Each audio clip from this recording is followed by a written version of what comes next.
to ask Michael Baker, as a former, person involved in intelligence. The Indian and Canadian sides have had intelligence sharing for a number of years now. There was direct sharing of intelligence cooperation that's been going on between both countries for the better part of at least a decade now, if not more. Surely the Canadians, if they had credible intelligence about the involvement of Indian government agents, as Mr. Trudeau put it, in the assassination of Hardeep Nijjar, surely they would have shared it with their Indian counterparts. Mr. Trudeau says he brought it directly to Prime Minister Modi when he was here at the G20 just a few days ago. After having done that, what do you think made him go public with it? Because I can't remember the last time the head of government, of any government, a democracy at that, stood up in a parliament and made such grave allegations about a foreign government.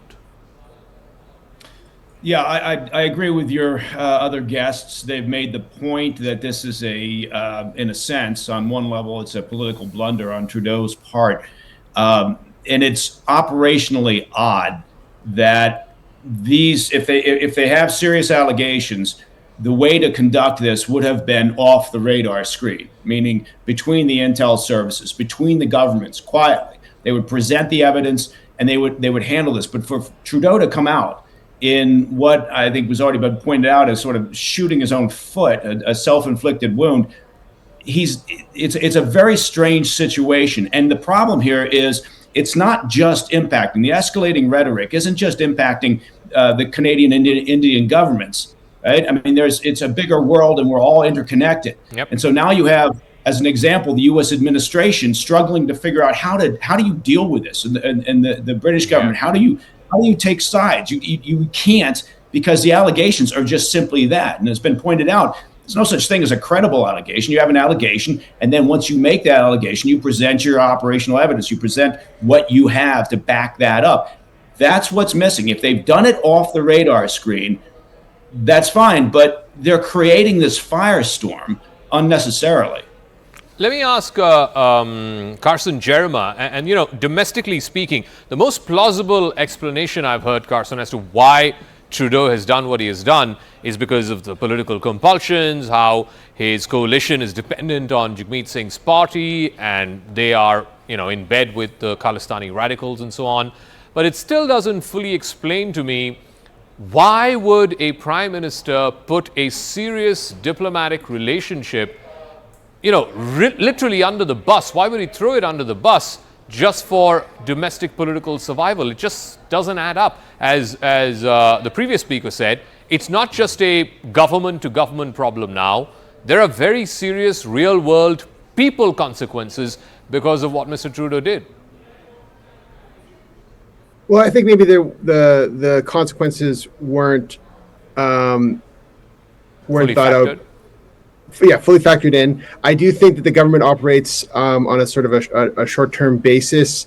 It's constantly like as Terry Milewski pointed out, like they were low in the polls, had a lot of bad press. They often do this sort of thing where they make a big flashy announcement in order to sort of change the channel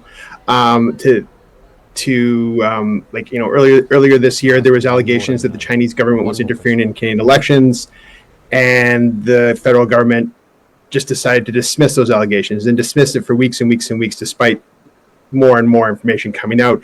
And the calculation at that time was because they thought they could paint the opposition conservatives negatively. I just think that maybe they didn't fully factor it in. I don't want to say they don't. I don't want to say that the federal government does not care about international politics, but it certainly has. It certainly has its domestic issue front and center, and the other stuff is secondary. And it does seem to be looking for a way to.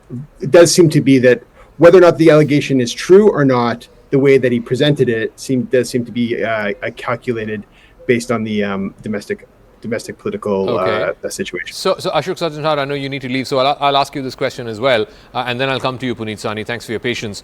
The critical thing is, if Mr. Trudeau is saying the intelligence operatives have shared this with their Indian counterparts, and he's saying he shared it personally and directly with Prime Minister Modi when he was here at the G20, and despite that, if he chose to go public, And the Indian response now to halt visas, which is clearly climbing up the escalation ladder, either India has seen that evidence, whatever it is that Mr. Trudeau personally told Mr. Modi, and come to the conclusion that it's not credible enough, and therefore they are ratcheting this up because there has to be a price to pay for anyone to make such grave allegations about another democracy like this. So do you reckon the reason why India today notched it up one notch further by halting visas is perhaps because India knows that at least whatever has been presented to them by the Canadian side, there isn't enough meat on the bone, as Terry Milewski said, for any kind of action to be taken from the Indian side, that they realize that they can climb up the diplomatic escalation ladder because there is a cost to pay. No, absolutely. I think there is nothing that, for India to do, but also there is nothing that Canada has in hand to be able to share it with its allies. There have been two other pieces of information that have come up. Number one is that the issue was raised with the Prime Minister, and the Prime Minister completely rejected all these allegations. Yep. One of your panelists was saying as to, why doesn't the Prime Minister come out? I don't think it is for the Prime Minister really to come out. Prime Minister's office, or I think the External Affairs Minister, or, the spokesperson, they have said it was completely rejected by the Prime Minister. And the second is what the official spokesperson said today, that there is no substantive information that has been shared with us. So we know that they have nothing in hand. If they had something in hand, Zaka, there would have been some arrest that would have been made. There would have been some charge sheet that would have been filed. It's already 3 months since that assassination took place, since that murder took place. Yep. There is nothing on the about the intelligence agencies. The last point I would like to make there is that the Canadian NSA was also here during the G20. Mr. Doval had a meeting with him, and he told him in no uncertain terms. And if after all this still the Canadian Prime Minister goes about making all these allegations, obviously he is not depending on facts. He is really, his actions are really guided by his political motivations, and that is what we have said. What the official spokesperson said. All right. The charges are absurd and motivated. Mr. Sajjanhar, thank you for joining us. I know you got to go, but Puneet Sani, I'm just trying to again make sense of the sequence of events and why Mr. Trudeau chose to go public with this in the dramatic fashion in which he did, and now 4 days on, even in today's press conference, he hasn't provided any new piece of information which moves the story forward, which puts, as Terry Milewski repeatedly keeps saying, puts meat on the bone in terms of what evidence does he have to back up this claim of credible allegations of Government of India officials and their involvement in the killing of Nijar.